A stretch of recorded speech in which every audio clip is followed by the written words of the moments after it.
श्रीमन्महागणाधिपतये नमः।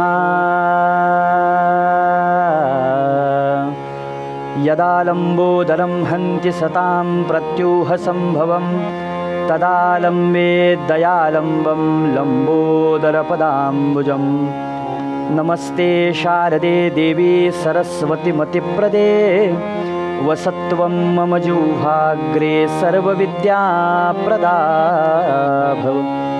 नमस्तस्मै भगवते नारदाय महात्मने कामक्रोधविहीनाय ऋषीणां प्रवराय च। गुरुर्ब्रह्मा गुरुर्विष्णुः गुरुर्देवो महेश्वरः गुरुः साक्षात् परं ब्रह्म तस्मै श्री गुरवे नमः। समचरणसरोजं सान्द्रनीलाम्बुदाभं जघननिहितपाणिं मण्डनं मण्डनानां तरुणतुलसीमालाकन्धरं कञ्जनेत्रं सदयधवलहासं श्रीविठ्ठलं चिन्तयामि। अलङ्कापुरी रम्यसिंहासनस्थं पदाम्भोजतेजस्फुरद्दिक्प्रदेशं विधीन्द्रादिदेवैः सदा स्तूयमानं समाधिस्थमूर्तिं भजे ज्ञानदेवं। जयांसाजनी जन्मनामार्थजाला जयानी सदा वासनामातकेला जयाच्या मुखी सर्वदा नाम कीर्ती। नमस्कार त्या ब्रह्मचैतन्यमूर्ती नीलाम्बुजश्यामलकोमलाङ्गं सीता समारोपितवामभागं पाणौ महासायकचारुचापं नमामि रामं रघुवंशनाथं। मनोजवं मारुततुल्यवेगं जितेन्द्रियं बुद्धिमतां वरिष्ठं वातात्मजं वानरयूथमुख्यं श्रीरामदूतं शरणं प्रपद्ये। राजाधिराज प्रभु रामचंद्र भगवान की जय। पुंडलीकवरदा हरिविठ्ठल श्री ज्ञानदेव तुकाराम पंढरीनाथ भगवान की जय।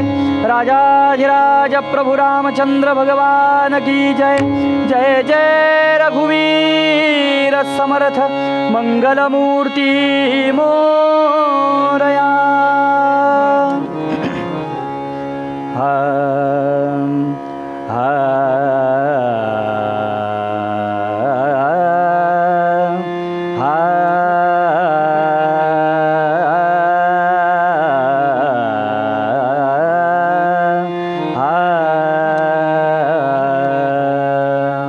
हरि जय जय राम कृष्ण हरि जय जय राम कृष्ण हरि जय जय राम।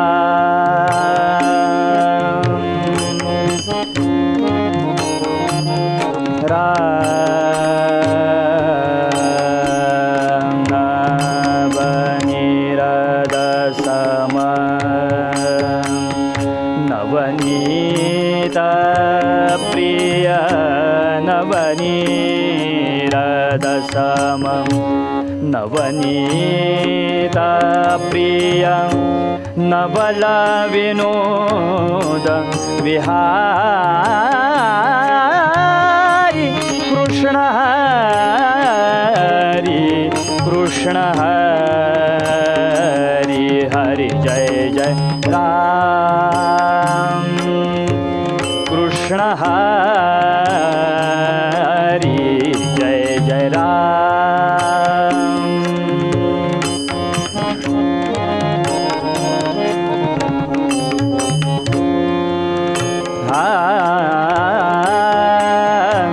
शरणागत दिना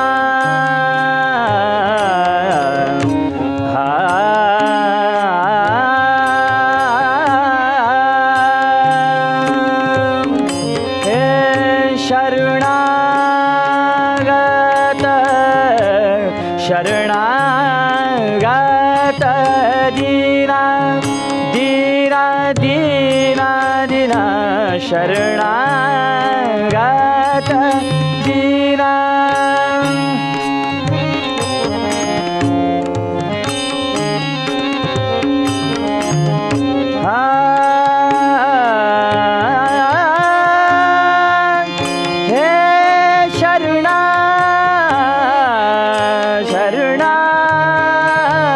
शरणागत दीना चरणी रत शरणागत दीना शरणागत शरणागत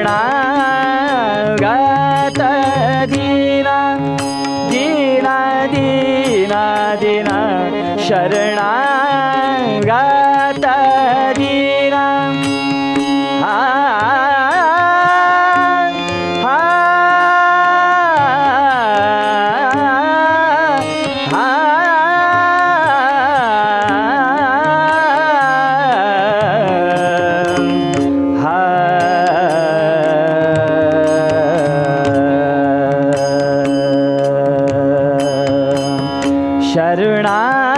शरणागत दीना दीना दीना दीना शरणागत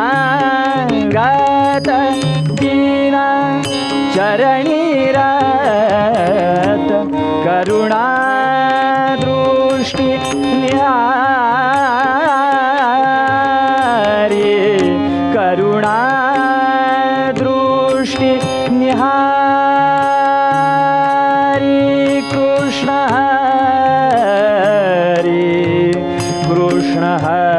हरी हरि जय जय राम कृष्ण हरी जय जय राम हरि जय जय राम हरि जय जय राम।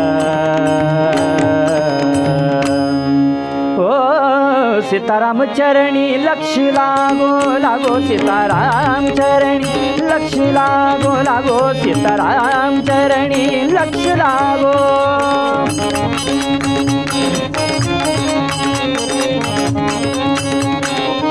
हा कीर्तन संगे हा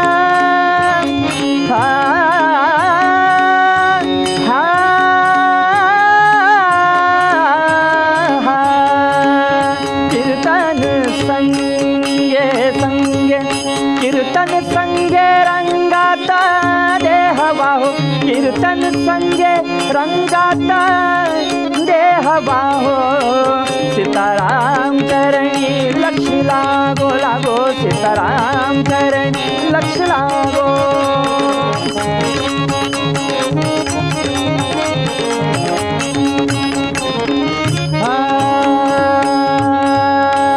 स्वरूपी स्वरूपी स्वरूपी स्वरूपी स्वरूपी स्वरूपी मन स्वरूपी मन हे लाविता सौख्य आम्हा स्वरूपी मन हे लाविता सौख्य आम्हा स्वरूपी मन हे लाविता सौख्य आम्हा काम क्रोधादी जाती निज धामा काम क्रोधादी जाती काम क्रोधादी जाती काम क्रोधादी जाती काम क्रोधादी जाती निज धामा हो सीताराम चरणी लक्ष लागो लागो सीताराम चरणी लक्ष लागो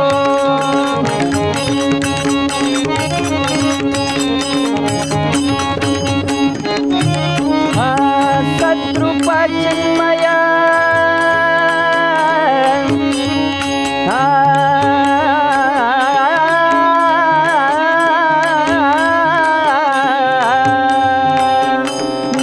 नारायण नारायण नारायण रूप द्यावू हो रूप द्यावू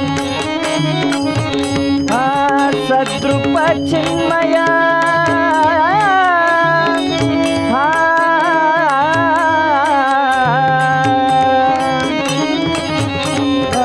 रूप ध्यावू रूप ध्यावू रूप ध्यावू सद्रूप चिन्मया नारायण रूप ध्यावू तन्मय हो वाणी तन्मय हो वाणी तन्मय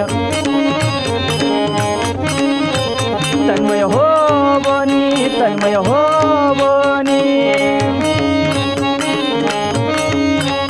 तन्मय हो वाणी तन्मय हो वाणी तन्मय हो बुनी बलवंत प्रेमे गावू तन्मय हो बुनी बलवंत प्रेमे गावू रे सीताराम चरणी लक्ष्मी लागो लागो सीताराम चरणी लक्ष लागो सीताराम चरणी लक्ष लागो रे सीताराम चरणी लक्ष लागो चरणी लक्ष लागो चरणी लक्ष लागो रघुपती राघव राजा राम पतित पावन सीताराम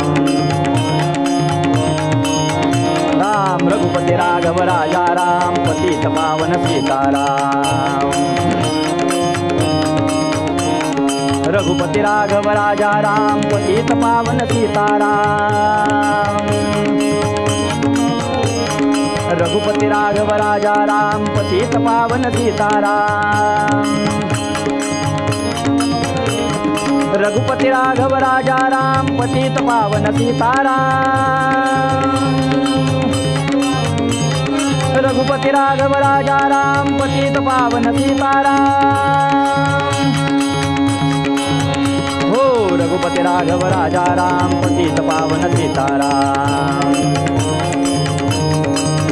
राम रघुपती राघव राजा राम पतित पावन सीताराम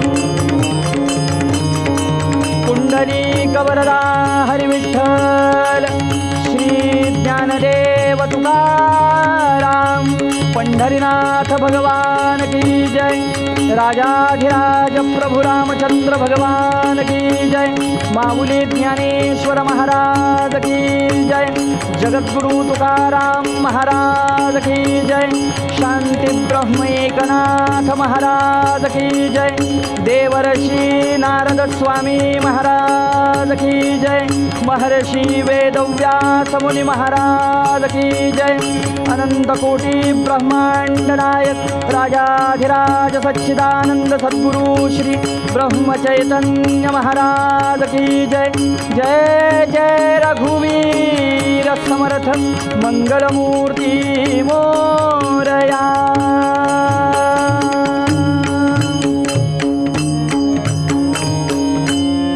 नमस्कार. जुन्या विद्वान कीर्तनकारांच्या कीर्तनाच्या आनंदासह नवीन अनेकांना या कीर्तनाचं व्यासपीठ उपलब्ध करून देणारा एकमेव यूट्यूब चॅनल कीर्तन विश्व. या कीर्तन विश्वचा प्रकल्प 12 वर्ष चालणार आहे. पैकी 5 वर्ष पूर्ण झाली आहेत. अनेक नवीन नवीन कीर्तनकार, अनेक नवनवीन विषय, अनेक नवनवीन मालिका आपण त्यामध्ये सादर केल्या आहेत. तेव्हा हा प्रकल्प आता पूर्णत्वाकडे जाण्यासाठी शक्यतो जेवढी शक्य असतील तेवढी कीर्तनं आपण प्रायोजित करा असं आवाहन करतो. प्रायोजित करणं शक्य नसेल तर यथाशक्ती जी काही आपल्याला मदत करता येईल ती जरूर करा. आणि या आर्थिक मदतीबरोबरच आणखीन एक, आपल्याकडे जुन्या कीर्तनकारांच्या काही संहिता उपलब्ध असतील तरी आमच्याकडे पाठवा. कारण सगळ्या नवीन कीर्तनकारांच्यासाठी एक मोठी कीर्तन संहितांची बँक तयार करण्याचा सुद्धा आम्ही प्रकल्प करतो आहोत.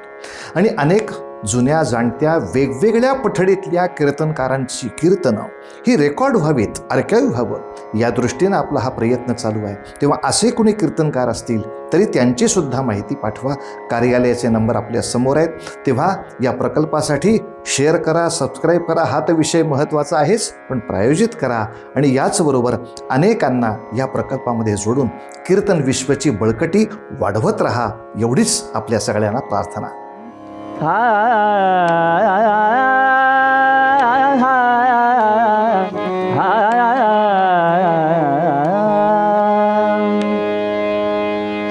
संत चरण राज लागता सहज संत चरण राज लागता सहज संत चरण राज लागता सहज वासनेचे बीज जळोन गाय वासनेचे बीज जळोन गाय संत चरण राज लागता सहज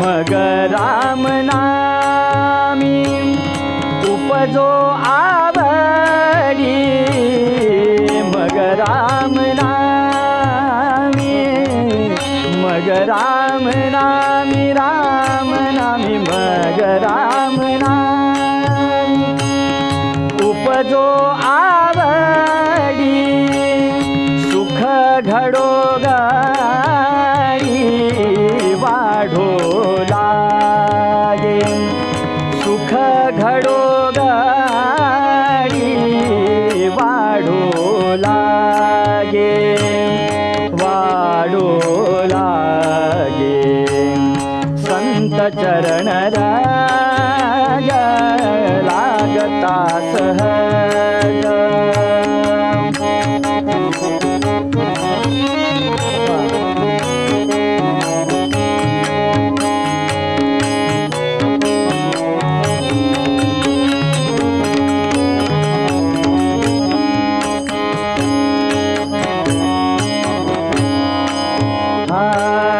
कंठी प्रेम दाटे नयनी नीर लोटे कंठी प्रेम दाटे कंठी प्रेम दाटे कंठी प्रेम दाटे नयनी नीर लोटे हृदयी प्रगटे राम रूप हृदयी प्रगटे राम रूप राम रूप संत चरण राज लागता सहज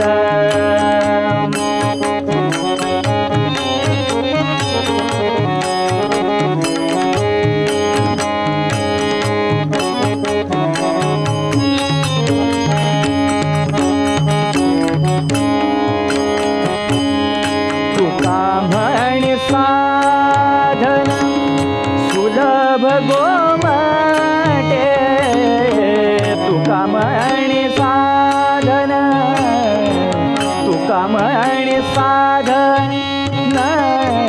तुका म्हणी साधन सुलभ गोमटे पदी उपदी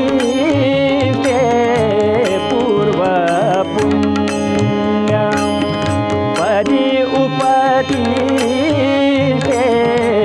पूर्व पुण्य पूर्व पुण्य संत चरण राज लागता सहज संत चरण राज लागता सहज वासनेचे बीज जळोन गाय वासनेचे बीज जळोन गाय संत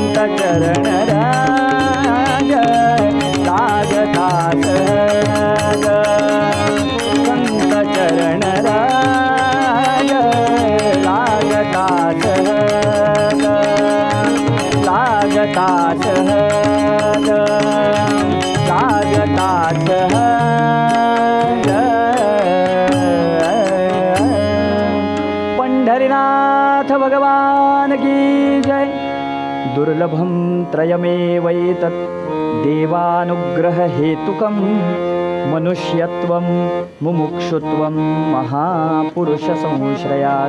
गोपाल कृष्ण भगवान की जय। देवर्षि नारद स्वामी महाराज की जय। जय जय रघुवीर समर्थ मंगलमूर्ती मोरया।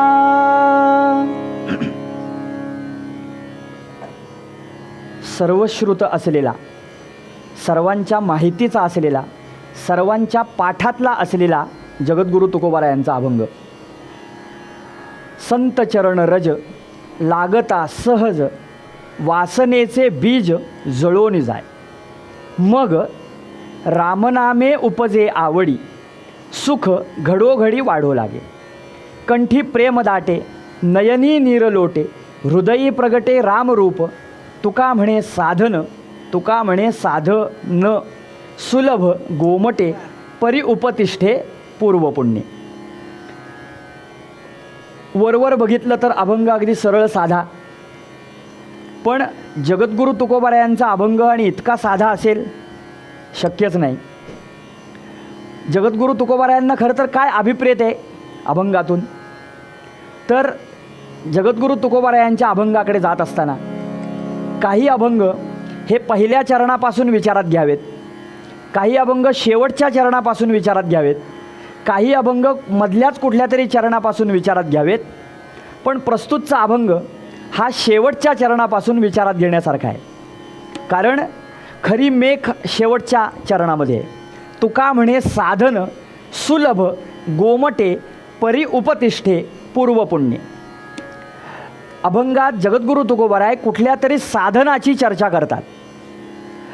ते साधन जर साध्य करायचं असेल तर एक तर त्या साधनाकडे कोणी येणार नाही हे जगद्गुरु तुकोबारायांना कदाचित तेव्हाच माहिती होतं, आणि यासाठी म्हणून तुकोबाराय म्हणतात की हे साधन कसं आहे हे पहिल्यांदा सांगितलं पाहिजे। म्हणून तुकोबाराय उल्लेख करतात की तुका म्हणे साधन सुलभ गोमटे, म्हणजे ते अगदी सोपं आहे आणि सुंदर आहे। म्हणजे असं सांगितल्यानंतर लोक येतील, आणि जेव्हा लोक येतील त्यावेळेला मग त्यांना इकडे जुंपता येईल अशा दृष्टीनं। म्हणून हे सोपं असलेलं सुंदर असलेलं साधन कोणतं, त्या साधनाची चर्चा द्वितीय चरणामध्ये करतात। साधन कोणतं तर रामनामाचं साधन, आणि खरी गोष्ट आहे अगदी सोपं आहे, कोणीही रामनाम घेऊ शकतो, कोणीही घेऊ शकतो, आणि इतकं सुंदर आहे। एखाद्या राम मंदिरामध्ये जावं आणि तिथं छान असं रामनामाचं स्मरण होत असावं, काहीतरी ते मशीन लावलेलं असतं, पण तेही नामस्मरण इतकं गोड वाटतं कानाला, त्यामुळे ते सुंदरही आहे सोपंही आहे। त्या रामनामाची चर्चा तुकोबाराय आपल्या अभंगातून करतात, पण ते रामनाम मुखामध्ये यावं याच्यासाठी त्याच्या आधी एक शब्द वापरला मग, मग रामनामे उपजे आवडी। मग म्हणजे कधी, त्याच्या आधी काहीतरी आहे आणि मग असं म्हटलं आहे ना। मग त्याच्या आधी काय आहे तर त्याच्या आधी हेच आहे की संत चरण रज लागता सहज। पहिल्यांदा संतांच्या चरणरजांकडे जायला पाहिजे।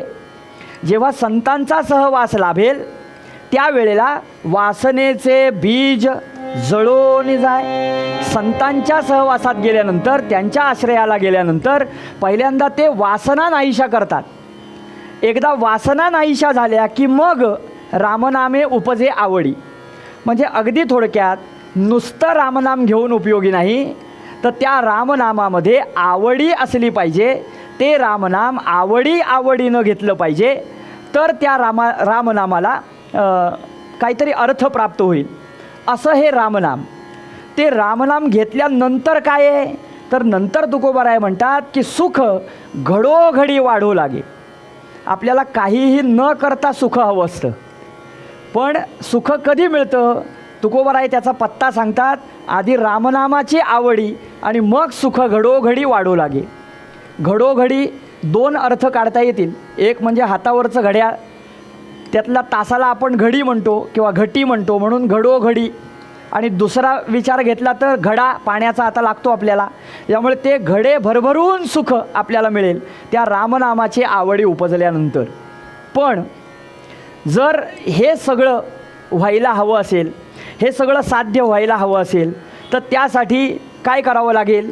तर रामनामाची आवडी उपजेल, संतांची संगती ही सहजासहजी मिळणारी नाही. त्याच्यानंतर वासनेचे बीज, संतांची सहवास मिळाल्याशिवाय वासना नाहीशा होणार नाहीत.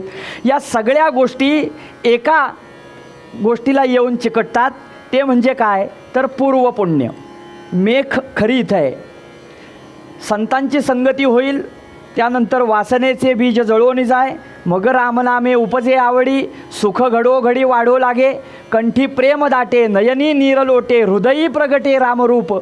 ह्या सगळ्या गोष्टी साध्य होतील कधी? पूर्व पुण्य असता गाठी, संत भेटी तै होय. जेव्हा पूर्व पुण्य गाठीशी असेल तेव्हा.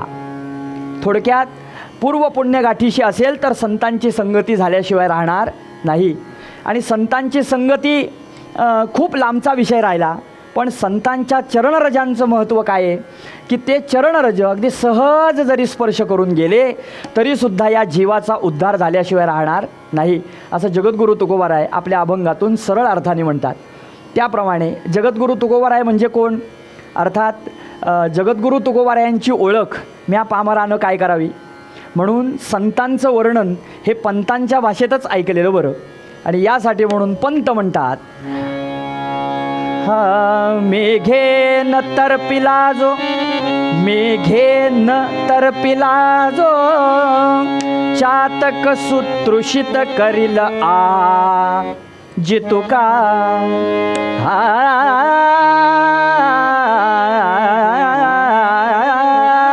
मेघेन तरपिला जो, चातक सुतृषित करील आ जितुका.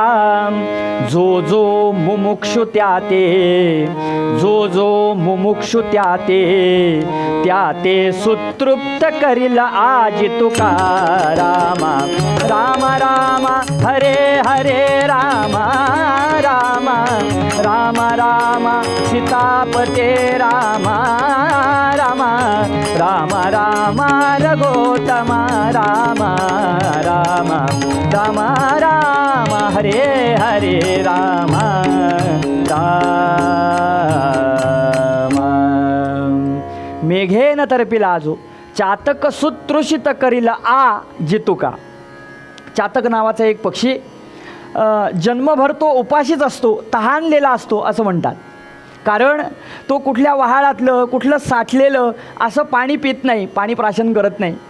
तो मेघाकडून मिळणारं पाणी थेट असं वरच्यावर झेलतो आणि त्याच्यावर तो जन्मभर जगतो असं म्हणतात, वर्षभर जगतो. त्या मेघाला असं वाटलं की हा कायम तृषित असतो, कायम तहानलेला असतो, मग आपण त्याला जरा थोडं जास्त पाणी देऊया असा त्या मेघानं विचार केला. पण मेघानं कितीही पाणी देण्याचा प्रयत्न केला तरी शेवटी त्याच्या आकाराचा आकार केवढा आहे त्याच्यावर अवलंबून आहे. कितीही जरी घेतलं तरी घेणाऱ्याला घेता तर आलं पाहिजे. त्याप्रमाणे तो तृषितच राहतो, तो तहानलेलाच राहतो. पण मोरोपंत जगद्गुरू तुकोबारायांना मेघाची उपमा देतात की मेघाची उपमासुद्धा कमी पडेल असं म्हणतात. कारण तो चातक पक्षीसुद्धा तृषितच राहतो, पण जगद्गुरू तुकोबाराय नावाच्या मेघाकडे जर जो मुमुक्षू नावाचा चातक जाईल त्याला ते मोक्ष प्राप्ती करून देतात, म्हणजे मोक्षापर्यंत नेऊन पोहोचवतात असे जगद्गुरू तुकोबाराय.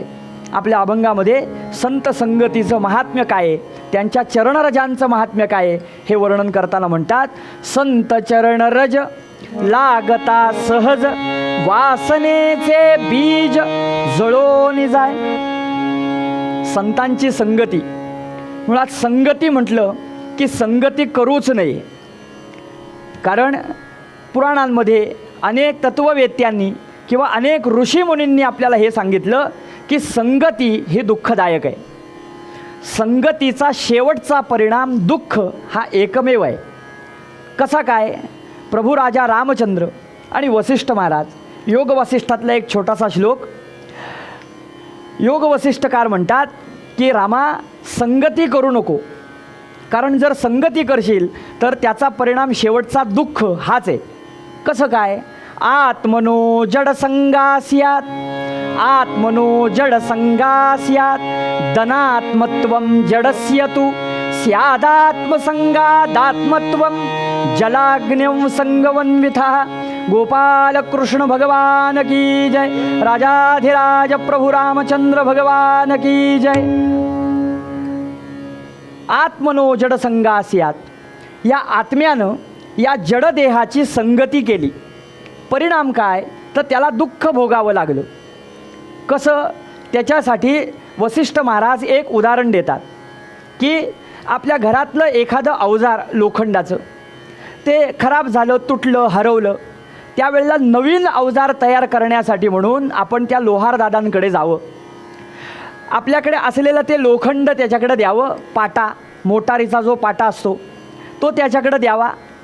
त्याचं काम सुरू होतं, काय असेल तो व्यवहार ठरला. त्यानंतर तो पाटा त्यानं त्या मुशीमध्ये ठेवला, त्याच्यावरती कोळसे घातले, त्याचं काम सुरू झालं.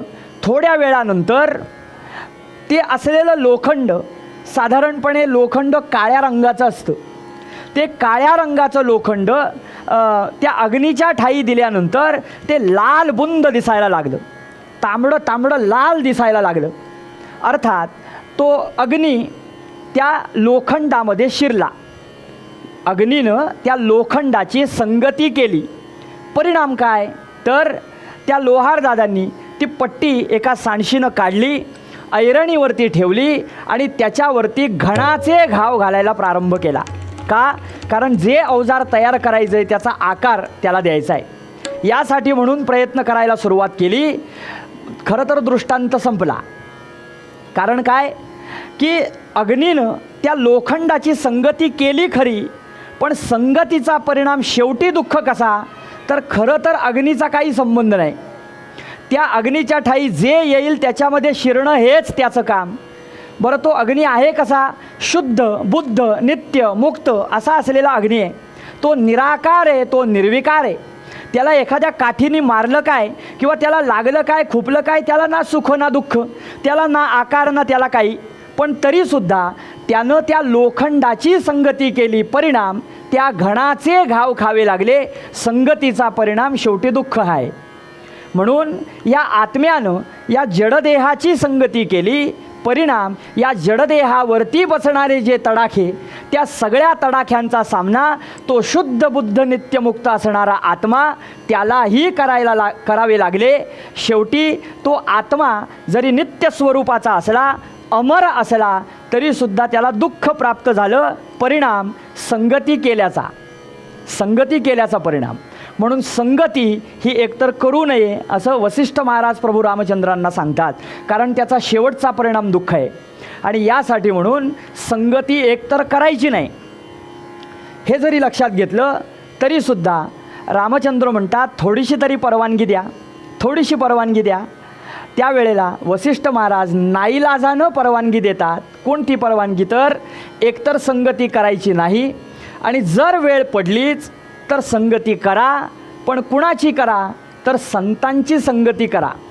संतांची संगती केली तरी चालेल, हा जीव नक्कीच उद्धारायला जाईल. मात्र त्याचा परिणाम दुःख हे मात्र भोगायची तयारी ठेवा. म्हणाल संतांच्या संगतीचा परिणामसुद्धा दुःख. कारण असं आहे की दुर्जनाची संगत केली म्हणून दुःख, आणि संतांची संगत सुटली म्हणून दुःख.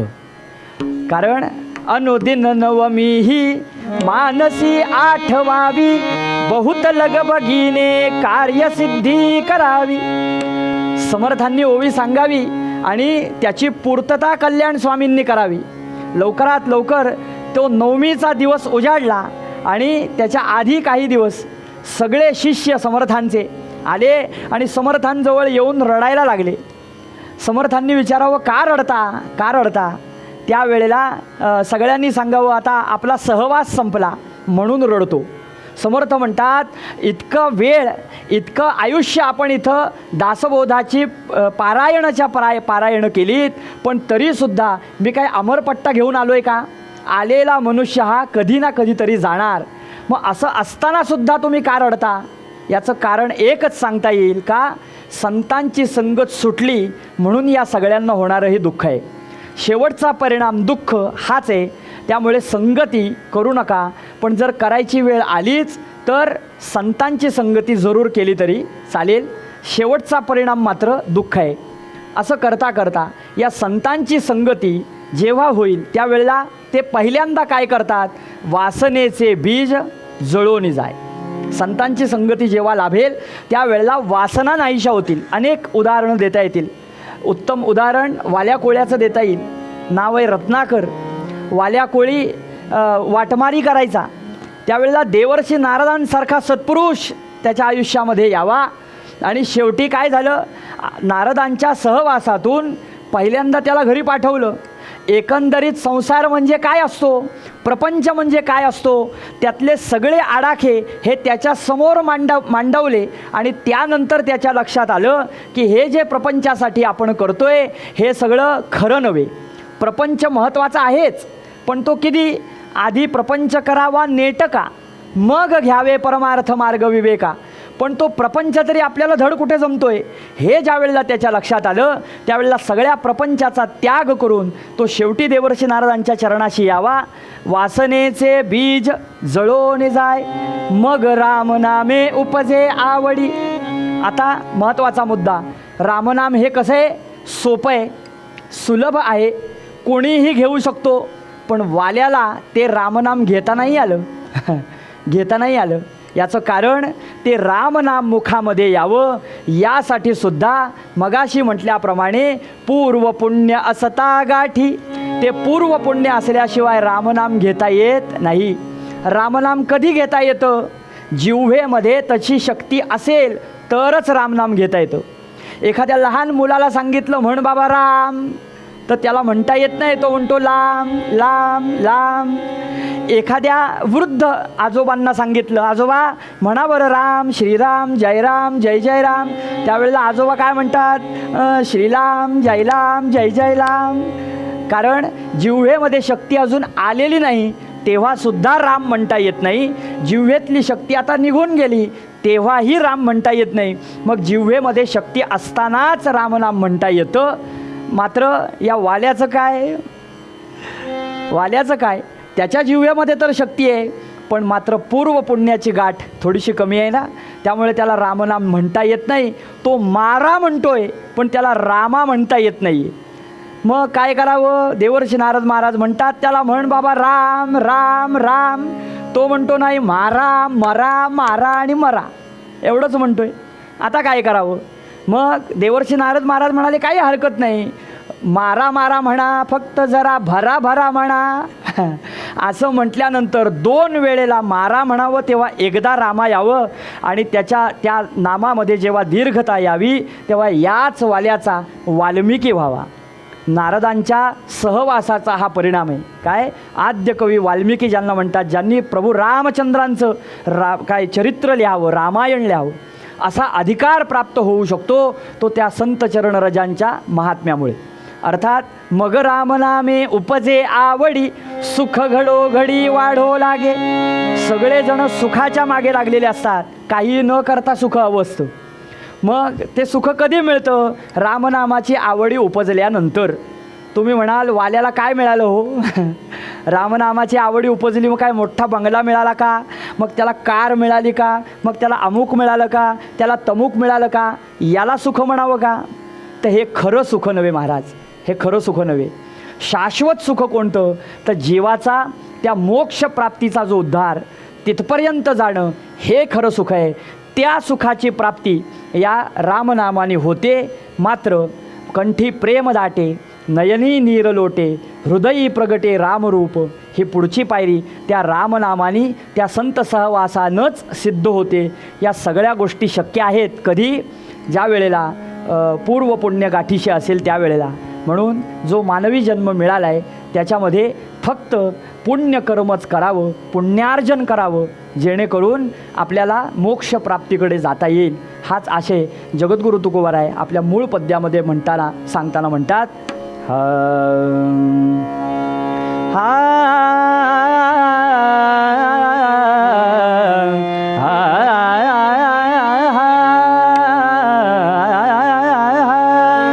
संत चरण रज लागता सहज, संत चरण रज लागता सहज, संत चरण रज लागता सहज, संत चरण रज लागता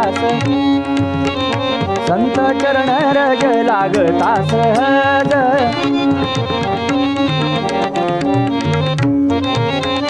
संत चरण रज लागता सहज, वासनेचे बीज जळून जाय, वासनेचे बीज जळून जाय, संत चरण रज लागत सहज, संत चरण रज लागता सहज, लागता सहज, लागता सहज, रंग नाडारो श्यामजी, श्यामजी रंग नाडारो श्यामजी, श्यामजी रंग नाडारो श्यामजी, श्यामजी रंग नाडारो श्यामजी, श्यामजी श्यामजी रंग नाडारो श्यामजी, श्यामजी रंग नाडारो श्यामजी, श्यामजी रंग नाडारो श्याम, रंग नाडारो श्याम, रंग नाडारो श्यामजी.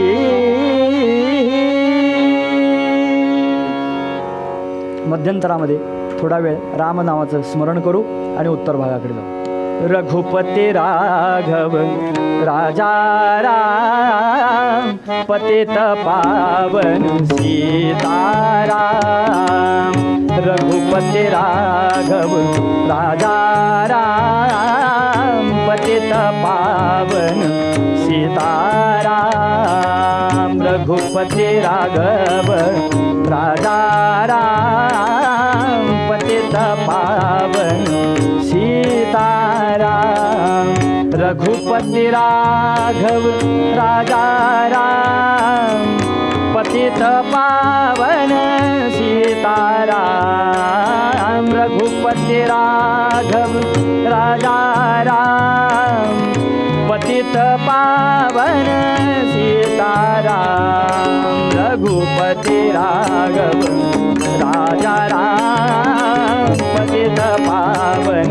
सीताराम, रघुपती राघव राजा राम, पतित पावन सीताराम. राजाधिराज प्रभु रामचंद्र भगवान की जय. जय जय रघुवीर समर्थ मंगलमूर्ती मोरया. तीर्थानां वृजनौघभीतमनसां ध्यात्वा शयं साधवः श्रीमत्कृष्णपदारविन्दनिरताः श्रीज्ञानदेवादया भूवैकुण्ठपुरीं समेत्य सकदा श्रीविठ्ठलानुज्ञया निर्जग्मु किल नामदेवसहिता तीर्थैक्यसंशुद्धये. पंढरीनाथ भगवान की जय. सर्व संतांची मांदियाळी पंढरपुरामध्ये येऊन दाखल झाली. अर्थात हा आषाढीचाही काळ नाही, कार्तिकेचाही नाही, आणि तरीसुद्धा सगळे लोक पंढरपुरात काय येत आहेत. पांडुरंगाला फार मोठं आश्चर्य वाटलं. पण वाट पाहे उभा भेटीची आवडी, त्यामुळे भक्तांच्या भेटीसाठी लाचावलेला तो पांडुरंग सगळेजण येत आहेत म्हटल्यानंतर इतका आनंद झाला. आणि कोण होते? सगळ्या संतांची मांदियाळी अर्थात ज्ञानोबा माऊली सर्वांपुढे आहेत आणि बाकी सगळे संत आणि त्यांच्याबरोबर आलेला हजारो लोकांचा समुदाय कशासाठी आले होते? पांडुरंगांची अनुज्ञा घेण्यासाठी आले होते.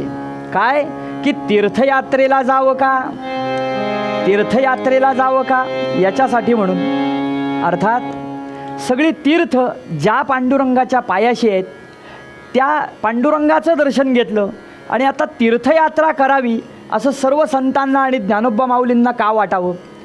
हकीकत अशी की एक दिवस रात्रीच्या वेळेला माऊली आपल्या सर्व भावंडांसह वर्तमान रात्रीच्या वेळेला अंथरुणावरती बसलेत, पांडुरंगाच्या नामाचं स्मरण केलं आणि झोपी गेले.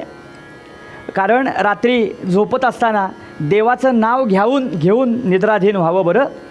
कारण न जाणो सकाळ कोणी बघितले त्यामुळे झोपी गेले.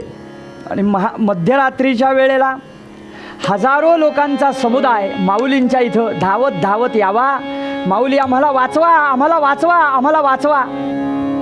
हजारो लोक माऊलींच्या पायावरती येऊन पडतायत अक्षरशः, आम्हाला वाचवा, आम्हाला वाचवा. माऊलींनी विचारावं की तुम्हाला वाचवावं असं तुमच्या आयुष्यात काय घडले, काय दुःख घडले. त्यावेळेला सर्वांनी सांगावं आमची अवस्था पहा, कुणाला हात नाही आहे, कुणाला पाय नाही आहे, कुणाला दिसत नाही आहे, कुणाला ऐकू येत नाही आहे, अशी विकलांग असलेली या सर्व लोकांची अवस्था. माऊलींनी विचारावं ही अशी अवस्था तुमची केली कोणी. त्यावेळेला सर्वांनी एकमुखानं सांगावं आमची अशी अवस्था लोकांनीच केली. लोकांनी केली कसं? सर्वजण आमच्या इथं येतात, आमच्या इथं डुबकी मारतात, आपलं असलेलं सगळं पाप धुवून टाकतात आणि स्वतः शुद्ध होऊन निघून जातात. मग जमा झालेलं, आमच्या ठाई जमा झालेलं जे पाप, त्याच्यामुळे आमची ही अशी अवस्था झाली. नक्की हे आहेत कोण? अर्थात सर्व तीर्थ मनुष्य रूपानं वाचवा वाचवा वाचवा असं करत करत माऊलींकडे आलेत. माऊलींनी म्हणावं की याच्यातून मी तुम्हाला कसं वाचवू, मी काय करू शकतो तुमच्यासाठी. माऊली अर्थात संत, संत हे असेच असतात जे दुसऱ्याच्या दुःखाने दुःखी होतात. काय करू सांगा म्हणजे याच्यातून तुम्ही बाहेर पडाल. त्यावेळेला सर्व तीर्थांनी सांगावं माऊली एकच विनंती आहे की फक्त आम्हाला एकदा भेट द्या, मग तुम्हाला भेट देऊन हे सगळं सुधारेल. हो सुधारेल. का? कर संत चरण रज लागता सहज. संतांच्या संगतीचं महात्म्य हेच तर खरं आहे. काय की एकदा का संत चरण रज सहजपणे स्पर्श करून गेले की सगळ्या पापांचा क्षय होतो. त्यामुळे तीर्थांनाही शुद्ध करणारे असे संत आणि त्या संतांच्या चरणांची धुलिका ती ज्या वेळेला आम्हाला स्पर्श करेल त्यावेळेला आम्ही शुद्ध होऊ. ठीक आहे. त्याप्रमाणे सर्व तीर्थांनी माऊलींना विनंती करावी. माऊलींनी ती मान्य केली. माऊलींनी शब्द दिला की मी येतो, तुम्हाला भेट द्यायला येतो, शब्द दिला. आणि ज्या वेळेला जागे झाले त्यावेळेला लक्षात आलं की आपण जो शब्द दिला आहे तो कधी दिला आहे? स्वप्नामध्ये असलेला तो शब्द दिला आहे. पण स्वप्नामध्ये दिलेला शब्द पूर्ण करणारी ही माऊली आहे, म्हणून ती जगाची माऊली आहे. आणि अशी माऊली शेजारी सद्गुरुनाथ म्हणजे मोठे बंधू बसलेत. त्यावेळेला दादा शब्द दिला आहे बरं. त्यावेळेला दादा म्हणतात ठीक आहे ऐकला तुझा शब्द. मग आता काय करायचं? आता तीर्थयात्रेला जायचं, सगळ्या तीर्थयात्रा करायच्या. पण ते करायच्या आधी आपल्याला पांडुरंगांची परवानगी घ्यावी लागेल, अनुज्ञा घ्यावी लागेल. यासाठी म्हणून सगळे संत मंडळी एकदा माऊली निघाले तीर्थयात्रेला म्हटल्यानंतर सगळा आजूबाजूच्या पंचक्रोशीमध्ये ही सगळी वार्ता पसरली. पंचक्रोशीमधले सगळे संत मंडळी येऊन या जथ्याला सामील झाले. त्यानंतर हजारो लोक माऊलींच्या पाठोपाठ निघाले. अर्थात बरं असतं संतांसोबत जावं, खाने को अच्छा मिले मरे तो वैकुंठ जाय. त्यामुळे हजारो लोकांचा समुदाय संतांच्या पाठीमागून निघाला आणि जाता जाता जाता पंढरपुरामध्ये येऊन पोहोचले. पांडुरंगांची अनुज्ञा घ्यावी म्हणून पांडुरंगाने म्हणावं ज्ञानोबा जा हो तीर्थयात्रेला जा. भागवत धर्माची पताका ही सबंध फक्त महाराष्ट्रापुरती नको, सबंध जगामध्ये जाऊन पोहोचली पाहिजे. आणि यासाठी म्हणून संतांना दिलेला हा शब्द संतांनीसुद्धा पाळला बरं. कारण नामदेव महाराजांचं कार्य घुमानपर्यंत नामदेव महाराजांनी कार्य करावं. सर्व संतांनी भागवत धर्माची पताका ही सबंध देशामध्ये नवे नवे सबंध जगामध्ये नेऊन फडकवली. त्याचप्रमाणे ज्या या रंगमंचावरती उभं राहून आज कीर्तन करण्याची संधी मिळते ते सुद्धा नावच कसं आहे बघा, कीर्तन विश्व. सबंध विश्वामध्ये हे कीर्तन न्यावं. संतांचं कार्य करणारं हे कीर्तन विश्व. आणि संतांनी काय कार्य करावं हेच सबंध जगामध्ये भगवंतांचं नामस्मरण सगळीकडे नेऊन पोहोचवावं आणि या भागवत धर्माची पताका सबंध जगामध्ये नेऊन फडकवावी. त्याप्रमाणे सगळ्या जगामध्ये ही पताका फडकवण्यासाठी म्हणून सर्व तीर्थयात्रा करा. पांडुरंगाची अनुज्ञा मिळाली. मात्र सोबत आलेले सगळे लोक काहीतरी कुजबूज करायला लागले. काय कुजबुजतात तर पांडुरंगांच्या अगदी शेजारी पांडुरंगाचे कंठमणी ज्यांना म्हटलं जातं असे नामदेव महाराज बसलेत. आणि सगळे लोक म्हणतायत की तीर्थयात्रेमध्ये जेव्हा जाऊ त्यावेळेला माऊली सोबत आहेत, त्यामुळे माऊलींचं प्रवचन ऐकता येईल, पण कीर्तन कसं ऐकायचं? मग काय करावं? सगळे लोक म्हणायला लागले, काय नामदेव महाराजांना सोबत घ्या. तेवढ्यात कोणीतरी म्हणालं, गोखले बुवा आहे, गोखले बुवाला घेऊन जा. त्यावेळेला सगळे म्हण नको नको, गोखले बुवा नको, आम्हाला नामदेव महाराज पाहिजेत. मग काय करावं? पण नामदेव महाराजांना सांगणार कोण? पांडुरंगांकडेच सगळ्यांनी पाहावं. पांडुरंगाने नामदेव महाराजांकडे पाहावं. नामदेव महाराजांच्या डोळ्यातून घळघळा अश्रू व्हायला लागले. कंठी प्रेम दाटे, नयनी नीर लोटे, हृदयी प्रगटे पांडुरंग. ज्यांच्या हृदयामध्ये पांडुरंग आहे, ज्यांना पांडुरंगाचे कंठमणी म्हटलं जातं, असं नामदेव महाराज म्हणतात, देवा एक क्षणभर जरी तुझ्यापासून बाजूला झालो तरी माझे पंचप्राण कासावीस होतात रे, काय करू काय करू? त्यावेळेला पांडुरंगाने सांगावं. ज्ञानोबा माऊलींचा अधिकार काय आहे? पांडुरंगाने सांगावा, नामदेवा जर माझी आठवण झालीच तर काय करा, या ज्ञानोबाकडे पहा. तो ज्ञानोबा आणि मी हे काही कोणी वेगळे नव्हेत. देव म्हणे नाम्या पाहे, देव म्हणे नाम्या पाहे, देव म्हणे नाम्या पाहे, देव म्हणे नाम्या पाहे. ज्ञानदेव मीच आहे, ज्ञानदेव मीच आहे. देव म्हणे नाम्या पाहे, देव म्हणे, देव म्हणे, देव म्हणे नाम्या पाहे. ज्ञानदेव मीच आहे. माझी आठवण आली तर या ज्ञानोबाकडे बघ. असं करता करता नामदेव महाराज जायला तयार झाले आणि सगळ्यांनी पुन्हा एकदा पांडुरंगाच्या नामाचा जयघोष केला आणि सगळेजण तीर्थयात्रेला साठी म्हणून निघाले. पंढरीनाथ भगवान की. सगळ्या पंढरपुरातून हा जथा निघाला. तीर्थयात्रा करत करत करत सर्व लोकांनी या जथ्याला अनेक तीर्थांची माहिती द्यावी. सगळेजण त्या तीर्थावरती जावं, त्या तीर्थाचं भेट द्यावी. तिथून जाता जाता जाता जाता नाशिकजवळ असलेलं कपिलधारा नावाचं तीर्थ, त्या कपिलधारा तीर्थावरती सगळेजण आलेत. आणि आल्यानंतर काय म्हणता महाराज? सगळ्यांना साधू संत येती घरा, तोची दिवाळी दसरा. त्यामुळे त्या गावातल्या, त्या नगरातल्या सर्व लोकांना इतका आनंद व्हावा की सगळे संत आपल्याकडे आलेत, त्यामुळे त्यांची सेवा करायला आपल्याला मिळेल. यासाठी म्हणून त्या गावातले सर्व लोक संतांच्या सेवेसाठी म्हणून येऊन हजर झाले. कोणी पाण्याची व्यवस्था केली, कोणी राहुट्या उभ्या केल्या आहेत. त्यानंतर सगळ्या संतांची सगळ्या जशी सेवा करता येईल त्याप्रमाणे सगळ्यांनी करावी आणि तिथं पांडुरंगाच्या नावाचा जयघोष व्हावा. अगदी भल्या पहाटे सगळ्या वारकऱ्यांनी उठावं. स्नान आदी सगळी कर्म आटपून त्यानंतर काय नामस्मरण करावं, भगवंताच्या नामाचं भजन करावं.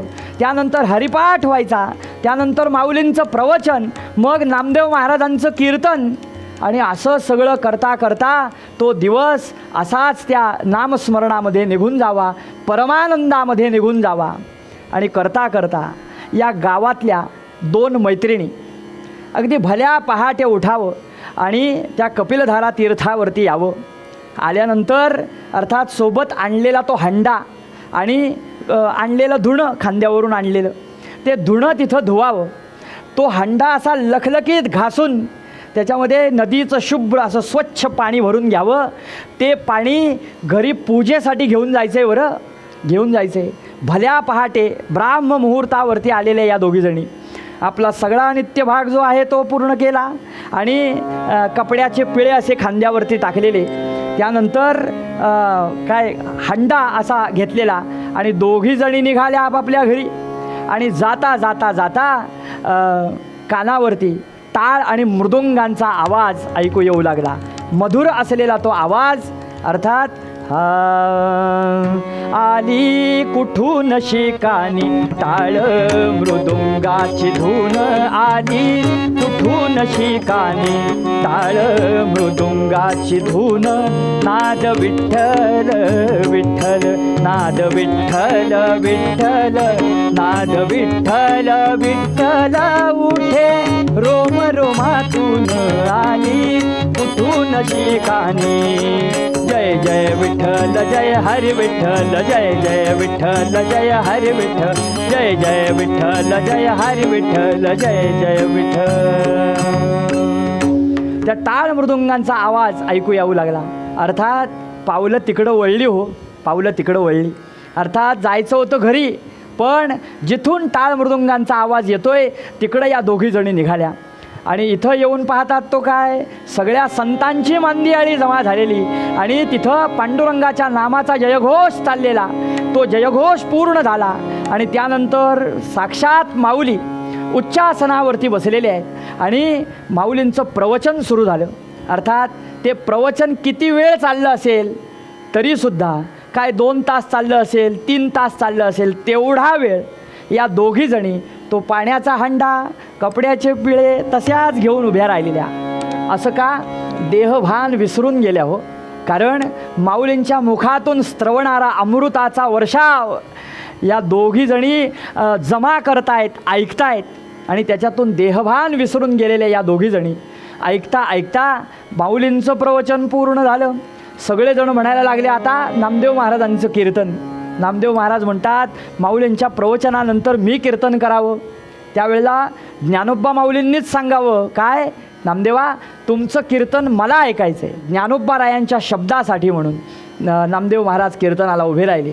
नामदेव महाराजांचे बोल म्हणजे कसे, बोलू ऐसे बोल बोल, बोलू ऐसे बोल बोल, बोलू ऐसे बोल,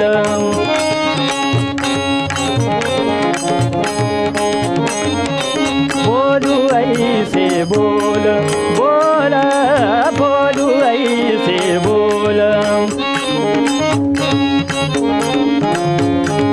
बोल बोलू ऐसे बोल, जेणे बोले विठ्ठल डोले, जेणे बोले विठ्ठल डोले. हा बोलू ऐसे बोल बोल, बोलू ऐसे बोल बोल, बोलू ऐसे, बोलू ऐसे, बोलू ऐसे बोल.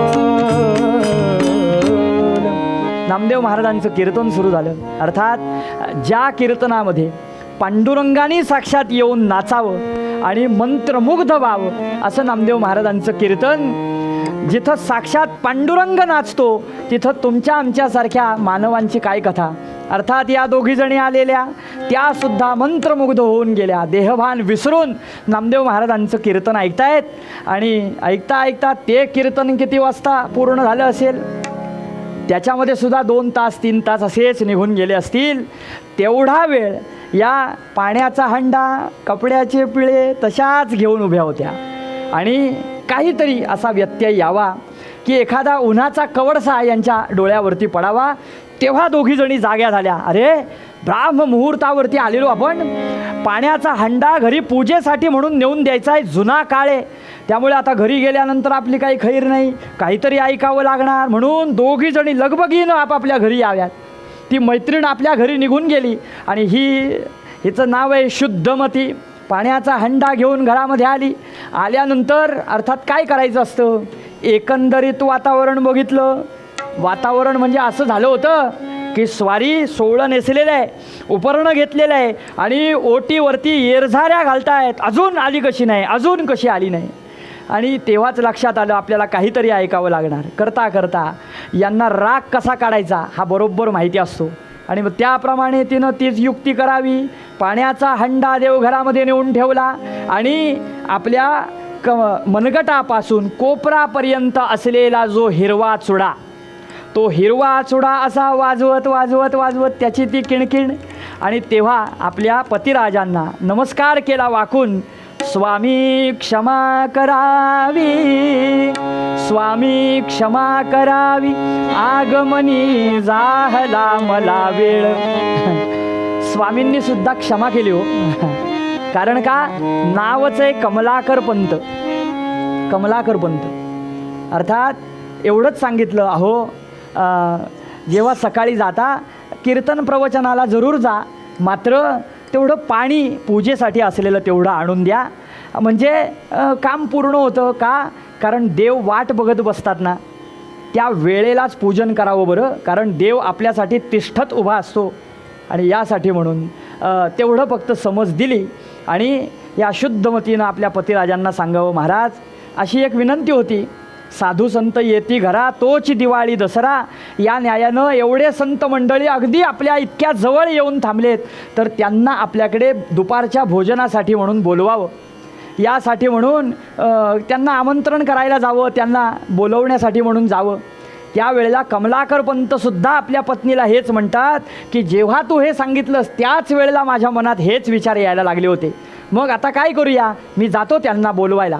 आणि यासाठी म्हणून सोळं नेसलेलं होतं ते बदललं, करवत काठी धोतर नेसलंय, त्याच्यावरती तो अंगरखा घातला, पगडी घातली आणि हातामध्ये काठी घेऊन कमलाकर पंत तीर्थतटाकावरती निघाले.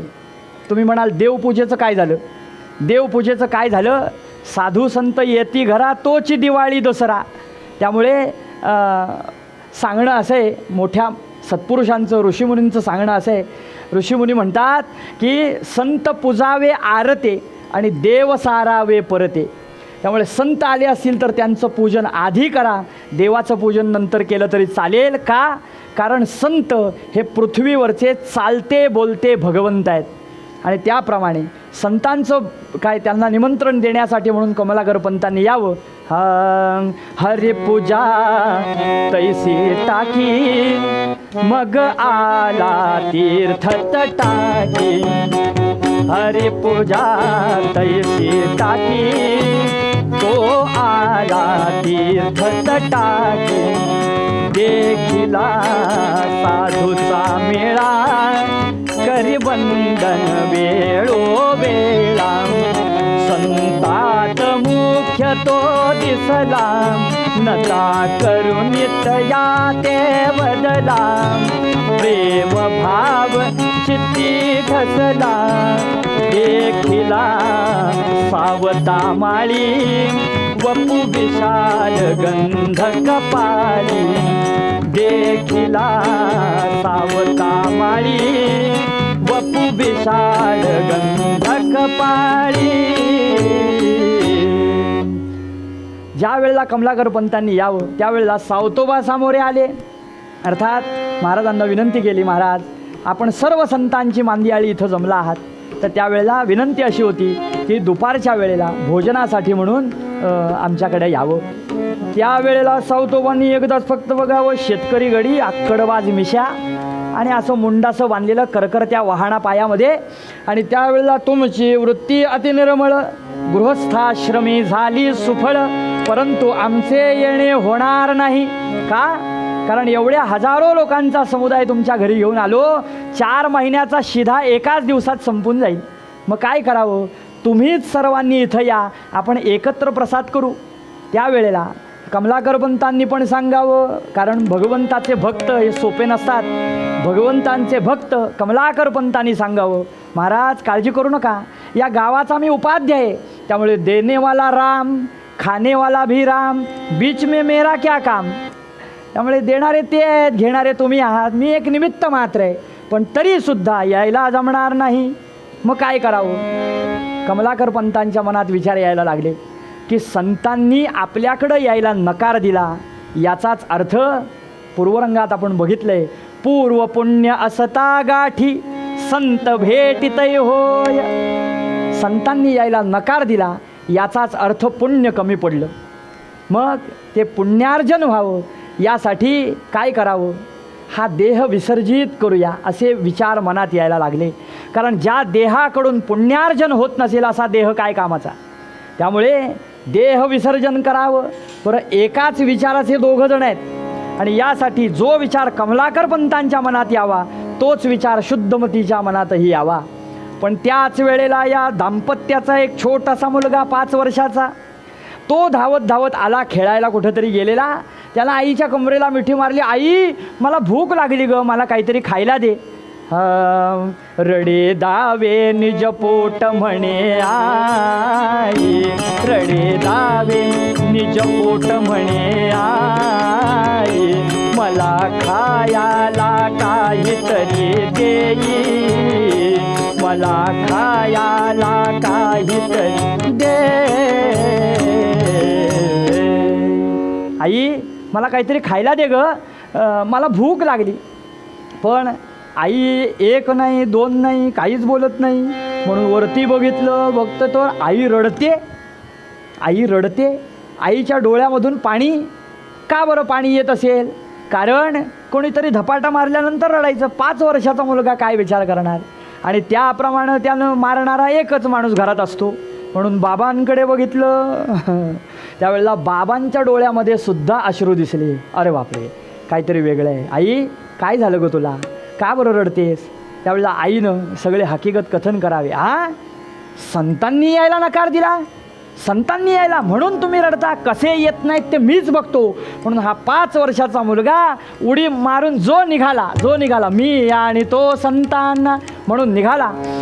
शुद्धमती त्याच्या पाठीमागून निघाली. अरे गोपाळा थांब थांब थांब थांब, नाव आहे गोपाळ. अरे गोपाळा थांब थांब. पण गोपाळाला खाच खळगे दिसत नाहीत, काय दगडगोटे दिसत नाहीत, रस्त्यात पडलेल्या काचा काटे कुठे दिसत नाहीत. त्याला एकच दिसतंय, ते म्हणजे आपल्या मातेच्या डोळ्यात आलेलं पाणी. आणि यासाठी म्हणून तो धावत धावत निघाला. अर्थात प्रत्येकाचं काही भाग्य काही वेगळं असतं. त्यावेळेला कमलाकर पंतांना सावतोबा भेटले होते. आणि इथं मात्र पांडुरंगाचे कंठमणी नामदेव महाराज बसलेले आहेत, पण समाधी लागलेली आहे. पांडुरंगाचं नाम घेत आहेत आणि 12 ठिकाणी मुद्रा लावलेल्या आहेत. देहाने जरी इथं असले तरी मनानं केव्हाच पंढरपूरला निघून गेलेले आहेत. आणि असे नामदेव महाराज बसले आहेत, विठ्ठल विठ्ठल विठ्ठल, डोळे मिटलेले आहेत. आणि त्याच वेळेला हे गोपाळराव त्यांच्यासमोर येऊन उभे राहिले. काकांचे डोळे आहेत बंद. आता हे डोळे उघडणार कधी? मग आपण त्यांना सांगणार कधी? अहो काका डोळे उघडा ना. मध्येच कमरेवर हात ठेवतोय, मध्येच खाली बसतोय, मध्येच उभा राहतोय, मध्येच एका पायावर, मध्येच दुसऱ्या पायावर. 5 वर्षाचं पोरगं कंटाळलं. आणि एक वेळ अशी आली, कटीवर कर ठेवूनिया, कटीवर कर ठेवूनिया, कर जोडूनिया, पुढे उभा राही, ध्यान विसर्जन कार्ये, शिशुला त्या नामदेव तो पायी. नेमके नामदेव महाराजांनी डोळे उघडायला आणि यानं कमरेवर हात ठेवायला एकच वेळ झाली. आणि नामदेव महाराजांना इतका आनंद झाला की अरे पांडुरंग माझ्यासाठी आले, पांडुरंग माझ्यासाठी आले. म्हणून त्या गोपाळाला खांद्यावर घेतलं आणि सगळ्या दिंडीमध्ये सांगत सुटले, पांडुरंग आले, पांडुरंग आले, पांडुरंग आले. पण काही मंडळींनी थांबवलं. अहो हे तुमचे पांडुरंग नव्हेत. त्यावेळेला गोपाळरावांना खाली ठेवलं आणि म्हणावं देवा काय म्हणणं आहे? त्यावेळेला यांनी सांगावं मी तुमचा पांडुरंग नव्हे, आणि जर मी तुमचा पांडुरंग असेन तर माझे आई वडील तिकडं जीव द्यायला निघालेत तुमच्यामुळे. असं म्हटल्यानंतर नामदेव महाराजांनी चौकशी केली. त्यावेळेला लक्षात आलं कमलाकर पंत नावाचे गृहस्थ आपल्याला दुपारच्या भोजनासाठी म्हणून बोलवायला आले होते. सगळ्यांचा विचार घेतला आणि शेवटी त्यांच्याकडं भोजनाला जाण्याचं ठरलं. आणि त्यावेळेला सगळे संत यांच्याकडे जायला निघाले. म्हणून गोपाळरावाला सांगितलं, गोपाळा जा बरं घरी, सगळ्यांना भोजनाची सिद्धता करायला सांगा. त्याप्रमाणे उड्या मारत मारत गोपाळानं घरी यावं. आपल्या आईवडिलांना सांगावं आई काय स्वयंपाकाची तयारी कर, सगळे संत येत आहेत आपल्याकडे. येत आहेत म्हटल्यानंतर आनंद सगळीकडे व्हावा. मोठ्या मोठ्या चुली उभ्या केल्या गेल्या, त्याच्यामध्ये वेगवेगळे पदार्थ शिजवले गेले. आता त्या पदार्थांच्या घमघमाटाने या गोपाळाच्या काय पोटातलं सकाळी लागलेली भूक लक्षात आली. त्यावेळेला आई मला काहीतरी खायला दे. सकाळी भूक लागली होती म्हणून आलो होतो बघ. त्याच्यानंतर मी संतांना बोलवायला गेलो. मग आल्यानंतर मला बाबांनी पाणी वाढा, पत्रावळी घ्या अशी कामं लावली. आता मला माहिती नाही, आता मला काहीतरी खायला दे. आता काय खायला द्यायचं तुला? त्यावेळेला या शुद्ध मतीनं सांगावं, अरे गोपाळा तुला चांदगी करून देऊ का, चांदगी? त्यावेळेला गोपाळानं सांगावं, हां चालेल चालेल चालेल, चांदगी चांगली भाज बरं का, त्याच्यामध्ये तूप पण जरा भरपूर घाल, आणि गूळ घालशील ना कमी घालू नको, मागच्या वेळेला गूळ कमी झाला होता, मग आता यावेळेला जरा जास्त घाल. आता त्याचं मन राखण्यासाठी म्हणून कुठंतरी वेळ काढायचा आहे, कारण आपल्याकडे पद्धत अशी, ज्या वेळेला देवाचा नैवेद्य पूर्ण होतो त्याच वेळेला तो प्रसाद म्हणून आपण घेतो. पण लहान मुलांना काय सांगावं, ओरडू नये, आणि यासाठी म्हणून लहान मुलांना असंच समजवावं. समजवता अरे पण आता ही चांदगी द्यायची, ती चांगली भाजायची, याच्यासाठी त्या चुलीला लावायला सरपण नको का? मग अरे सरपणच संपले आता, मग असं कर, जरा माळ्यावरती जा आणि ते सरपण जे आधी रचून ठेवलेलं आहे ना तेवढं फक्त खाली देशील मला? हां देतो बघ आई, लगेच देतो. म्हणून वरती चढून गेला माळ, हे 5 वर्षाचं पोरगं माळावरती जावं आणि आपल्या शक्तीप्रमाणे एक एक तुकडा त्या सरपणाचा काढावा, खाली टाकावा, काढावा, खाली टाकावा. करता करता करता वरती चढून गेला माळ, काष्ठे काढता महाव्याळ. एका त्या लाकडाच्या एका तुकड्याला हात लावला मात्र, आणि ते असं ओढणार खाली टाकण्यासाठी म्हणून इतक्यात काढ काढ काढ काढ काढ काढ काढ काढ काढ त्या हाताला त्या लाकडाच्या तुकड्यानं दंश करावा. तेव्हा लक्षात आलं की अरे हा लाकडाचा तुकडा नाही आहे, हे काहीतरी भलतंच आहे. त्या काळ प्रेरित सर्पानं या गोपाळाच्या दंश करावा. सकाळपासून अन्नाचा कण नाही आहे, अशा या पोराची अवस्था काय होईल? काळं निळं पडलेलं सर्वांग आई करून जोरात टाहो फोडला आणि तिथंच मूर्छा येऊन पडावा. हा आवाज ऐकला मात्र आणि शुद्धमती धावतच निघाली. वरती जाऊन पाहे तो गेली वंशदीपिका विझुनी. वरती जाऊन बघितलं, काळं निळं पडलेलं सर्वांग गोपाळा करून त्याच्या अंगावरती आपला देह झोकून दिला. तिला सुद्धा मूर्छा यावी. या सगळ्या गोष्टींचा आवाज ऐकून, कोलाहल ऐकून कमलाकर पंतांनी धावत धावत यावं. काय झालं म्हणून माळावरती जाऊन पाहतात तर हे मूर्छा येऊन पडलेले. म्हणून पाणी सिंचित केलं आणि शुद्धमतीला शुद्ध आली.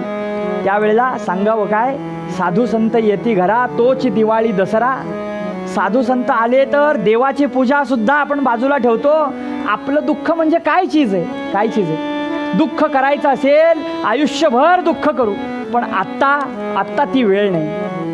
आत्ता आपण मुलाला कुठल्या तरी एका पाळण्यामध्ये ठेवू आणि तिथून संतांच्या स्वागतासाठी पहिल्यांदा त्यांचं पूजन पहिल्यांदा करू, आणि असं समजवून त्या दोघांनाही खाली आणले. त्या गोपाळाला एका पाळण्यामध्ये ठेवले आणि संतांच्या स्वागतासाठी स्नान करून दोघंजण उभे राहिले. जय जय पांडुरंग हरी, जय जय जय पांडुरंग हरी, जय जय पांडुरंग हरी, जय जय पांडुरंग हरी, जय जय पांडुरंग हरी. सगळ्या संतांनी यावं. त्यानंतर आपापल्या अधिकाराप्रमाणे सगळेजण भोजनासाठी म्हणून बसलेत. कमलाकर पंत स्वतः जातीनं सर्वांना पदार्थ वाढतायत आणि आता भोजनाला सुरुवात करायची. त्यावेळेला नामदेव महाराजांनी बोलावलं, कमलाकर पंत या, इकडे या. आम्हाला सकाळी बोलवायला आलेले पांडुरंग कुठं आहेत? त्यांना घास भरवल्याशिवाय आम्ही भोजन सुरू करणार नाही बरं. त्यावेळेला कमलाकर पंतांनी सांगावं, तुम्हाला बोलवायला गेला त्यावेळेला त्याच्या पायामध्ये बाभळीचा काटा घुसला आणि त्यामुळे पडलाय, तो बिचारा झोपलाय, थोड्या वेळाने उठेल, आपण भोजन सुरू करावं. पण नाही, नामदेव महाराजांचा हट्ट म्हणजे काय आहे? नामदेव महाराज म्हणतात जमणार नाही. एक वार सावतोबांकडे बघितलं, सावतोबांनी मिशीवरती ताव मारला, कमलाकर पंतांना बाजूला केलं, घरामध्ये गेले आणि पाहतात तो काय पोरगं काळं निळं पडलेलं हो. सगळं लक्षात आलं आणि गालाला हात लावतायत, स्पर्श करतायत. गोपाळा उठा, अहो उठा, तुम्हाला माहिती आहे का तुम्हाला कोण बोलवते? तुम्हाला नामदेव महाराज बोलवत आहेत.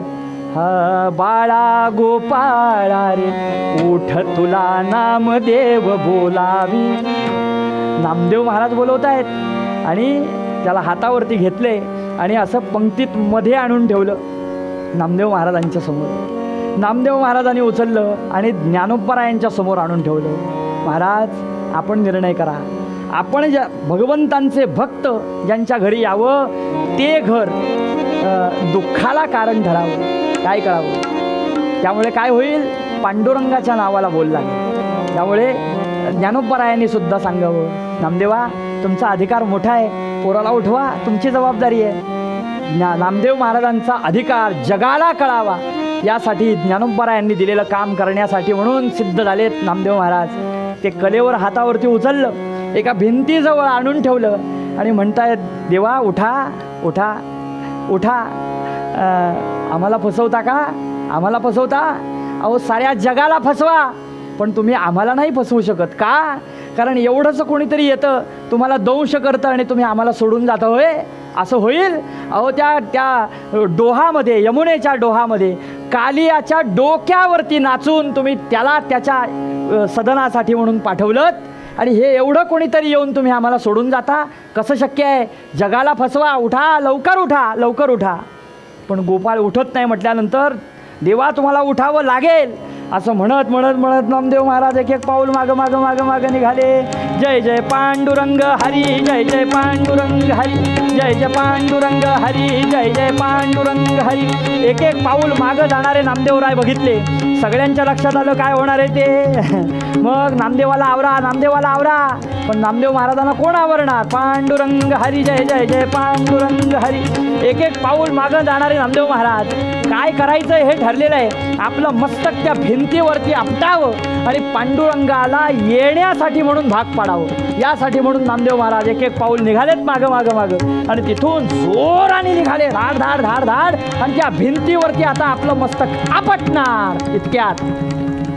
इतक्यात काय झालं असेल? अर्थात नामदेव महाराजांचं मस्तक आणि ती भिंत याच्यामध्ये एक प्रेममय असलेला स्पर्श जाणवला.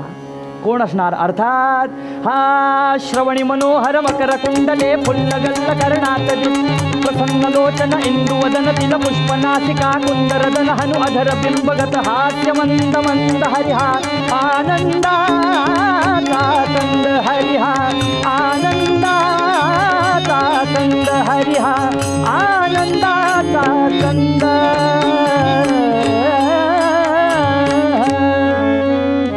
साक्षात पांडुरंगाने तिथं यावं. अर्थात नामदेव महाराजांनी वरती बघितलं, देवा एवढा वेळ यायला काढतात का? देवानी पण म्हणावं, अरे माझी यायची गरजच काय, गरजच काय. फक्त त्या गोपाळाच्या डोळ्यावरून हात फिरवला असतास ना तरी ते पोरगं उठून बसलं असतं. रे काय अधिकार आहे नामदेव महाराजांचा. आणि त्या वेळेला मात्र नाही नाही, आता आलाच आहात तर ही कृपा तुम्ही करायची. आणि त्याप्रमाणे पांडुरंगाने आपल्या ललाटी असलेला अबीर काढला आणि त्या गोपाळाच्या मस्तकी लावला मात्र. आणि पोरगं झोपेतून खडबडून जागं झाल्यासारखं उठावं आणि त्यानं सांगावं. नामदेव महाराज विचारतात, गोपाळा कुठं निघाला होता, कुठं निघाला होता? त्यावेळेला गोपाळाने सांगावं, लांब गेलो होतो, लांब गेलो होतो, मला ते सोडतच नव्हते. पण त्यावेळेला हे आहेत ना, हे यांनी यावं आणि माझ्या आजूबाजूला जे कोणी होते त्यांना बाजूला केलं, माझ्या हाताला धरलं आणि ते मला इथं घेऊन आले. आणि त्यावेळेला सगळ्यांच्या डोळ्यातून असंच पाणी घळघळा वाहायला लागलं. काय पांडुरंगाचा हा चमत्कार असेल की संतांच्या संगतीचं महात्म्य काय सांगावं. माझे भक्त जिथं जातात ते घर दुःखाला प्राप्त व्हावं, पांडुरंगाला हे मान्य नाही. आणि त्याप्रमाणे पांडुरंगाने कृपा करावी. संत चरण रज लागता सहज वासनेचे बीज जळून जाय. वासना नाहीशा होतात, हा जीव त्याचा उद्धार होऊन जातो, मोक्ष प्राप्तीकडे तो जातो म्हटल्यानंतर त्या घरामध्ये मृत्यू शक्यच नाही.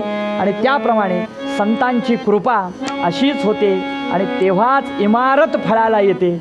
आणि त्याप्रमाणे त्याचे कळस ज्यावेळेला तुकोबाराय ठरतात, असे तुकोबाराय आपल्या मूळ पद्यामध्ये हाच आशय सांगताना म्हणतात, संत संगतीचं महात्म्य, वासना नाहीशा होतात आणि पांडुरंगाच्या नामाची भुरळ पडते, आवड पडते. मात्र हे सगळं पूर्व पुण्य गाठीशी असेल तरच शक्य आहे. मात्र संतांची संगती काय करू शकते तर गेलेले प्राणसुद्धा परत आणू शकते. त्या जीवाचा उद्धार करण्यासाठी संत संगती करा. जगद्गुरु तुकोबाराय आपल्या मूळ पद्यामध्ये म्हणाले.